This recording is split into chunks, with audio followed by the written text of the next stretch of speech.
People ask me if I miss home, but home is where the heart is, right? And this is where my husband's family is from, right here in this beautiful bay. I feel really welcome here. There's something about the sea that really draws you in. I love walking on this stretch of beach to look for treasures the waves have brought ashore. During an excavation a few years back, they discovered that families settled here 11,000 years ago. It blows my mind to think about the families that lived here that long ago. The cold, the dark, northern lights, thunder so powerful you feel the earth shake. They must have made salt so they could preserve food to survive the winter. My husband's family has lived in this bay for as long as anyone knows. They've found over 50 Viking graves here, and those resting there might very well be their ancestors. This is where it all started. It was my love of food, food history, being in this specific place. In the boat on a calm day, you can see all the way down to the sandy bottom out here. All of that made me think about salt. Salt is so essential to life. It was on this crab cooker that I made my first batch. I still have samples of it. It's a good reminder of the time and hard work it takes to go from a salt-like substance to the flake salt we make today, that is used by some of the best restaurants in the world.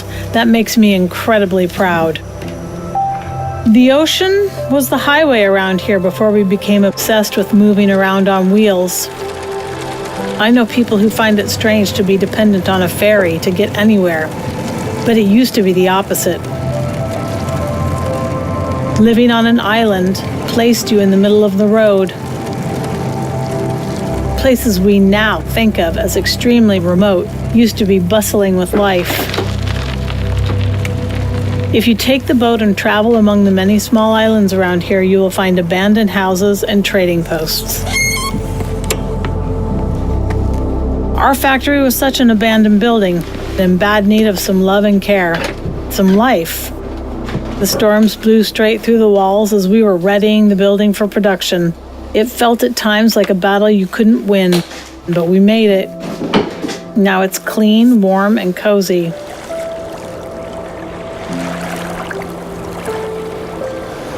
Much of the taste comes from the mineral composition of our clean, cold seawater, but tons of hours went into getting the texture just how I want it. Fine-tuning the brine's salinity level, hitting the perfect batch volume, temperature levels, humidity of the space, time, and a few other secrets I won't tell. One of the best and most respected chefs in the Nordics right now called it a feminine salt. That's natural, it's made by a woman. Making salt is a very physical process for me, not just the shoveling and lifting. With physical, I mean feeling the humidity and the temperature, tasting the salinity in the air.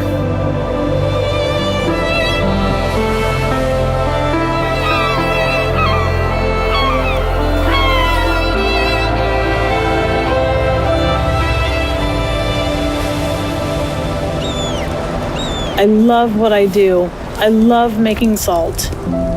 I'm so lucky I can work with what I love. For me, this is what it's all about.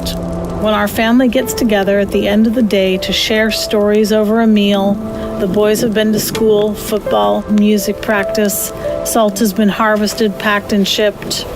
That is life. This is life. I know I'm lucky and I'm very thankful.